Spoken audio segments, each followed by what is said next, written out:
Weird.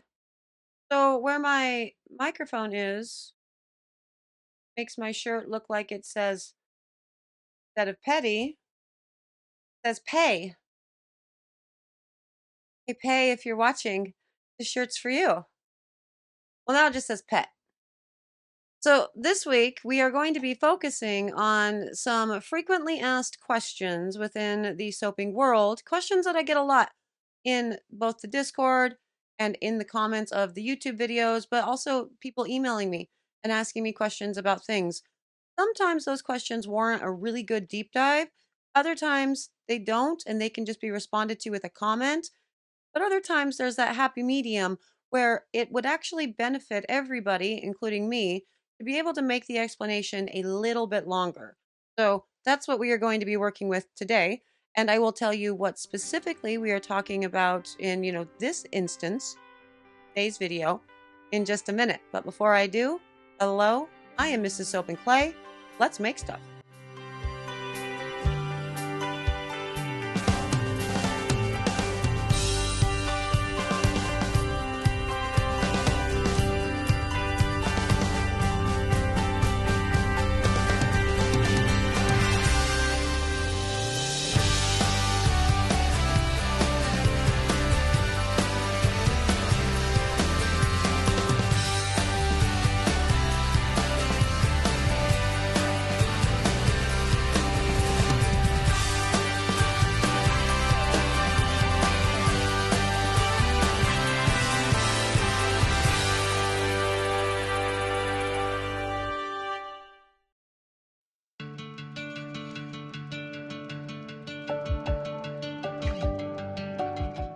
How's it going, Sudsers? Welcome back to the channel.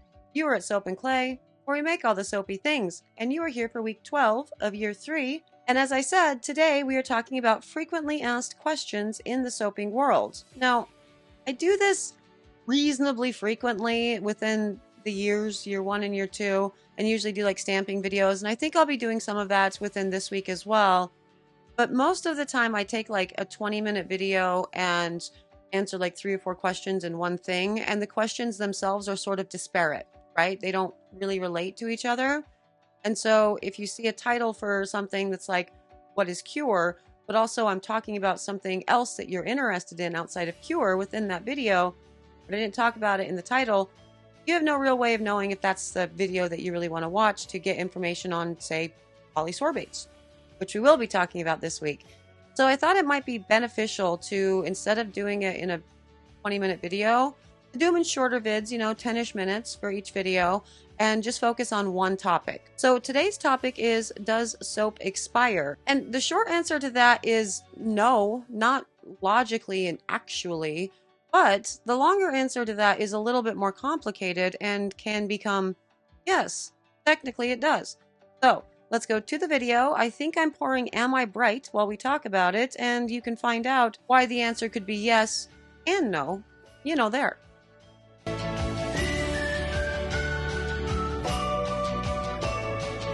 Well, hello, Sudsers. It is week 12. We are doing some cheeky FAQs this week. Today I am making Am I Bright while we do some cheeky FAQs, and we are talking about whether or not soap expires. Now, from a practical standpoint, so in practicality, it doesn't expire.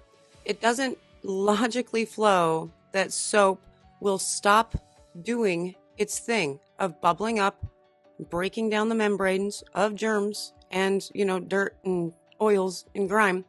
Basically the function that makes soap soap, right? The thing that it does in order to be soap. So in actuality, it doesn't actually expire. That said, the products that are used to make soap do expire. And so that's where a lot of the confusion comes in as to whether or not soap expires. And also thinking about this, there are a number of countries out there that require you to put an expiration date on your soap. So that must mean that it expires at some point, right? And what is that date, right? What do we use to determine what the expiration of soap really is? And unfortunately, because it's such a confusing issue online or whatever, we have these questions and you're going to get a bunch of different answers. First up, I would really stress for anyone who's looking for that answer online to look at the rest of the information that's being put on the, site or the page or whatever that you go on. Like, for an example, I literally just saw an article on a soap maker's website that starts out her article about whether or not, soap expires with saying most soap is, governed by the FDA, which right there on its face, I already go, well, I don't know that I trust you. I'm willing to read the rest of your article, but you're making an inaccurate assertion from the very beginning. So I'm going to go ahead and assume that the rest of this is a little sus. You know what I mean? That said, approach everything that you see online with a huge grain of salt and be a little sus of all information, including mine. But what we are doing is we are going to look at a number of countries and their expiration dates, as well as the science behind some interesting tests that have been done, like including the Guild, and really talk about what makes a soap expire and how we actually determine that, because it is a big confusing thing.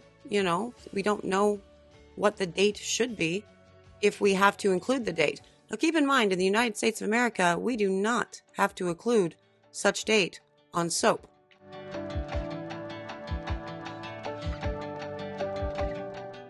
Okay, now in talking about expiration, one thing, again, if we can look at it and we can use the bar of soap and we know that it still bubbles and does the soapy thing, then how could we ever tell whether or not a soap is expired?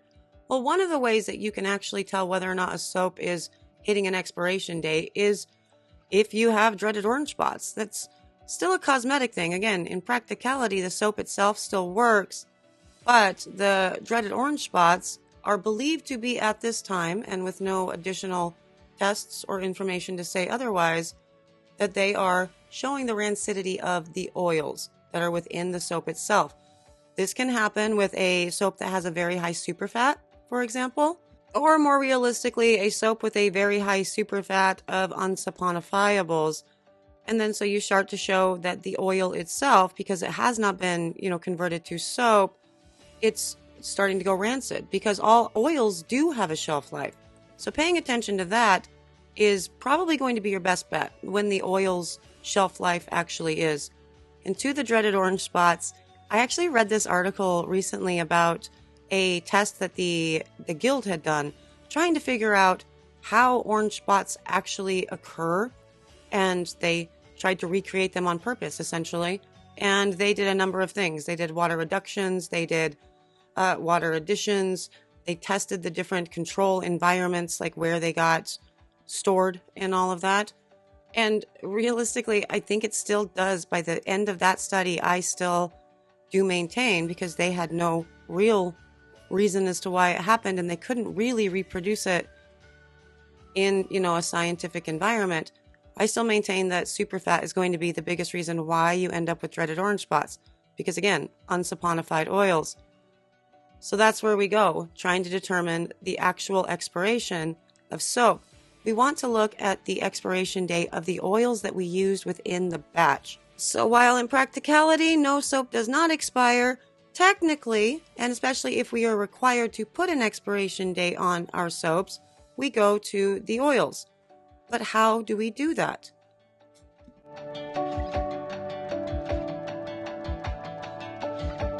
Okay, so for the purposes of us and how we determine an expiration date to put on a, label or on a bar or on a batch code, realistically, there are formulas that you can use. So X percentage of this oil and X percentage of that oil, and then sort of just, checking out the overall batch and, just kind of estimating it.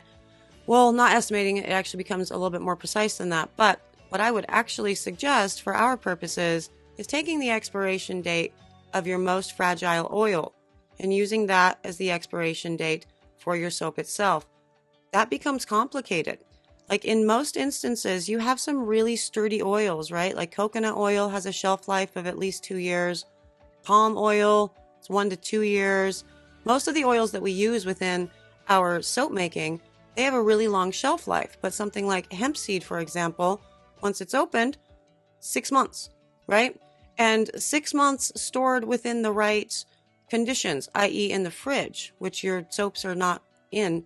So I would use that just to be safe to, use to make my expiration date.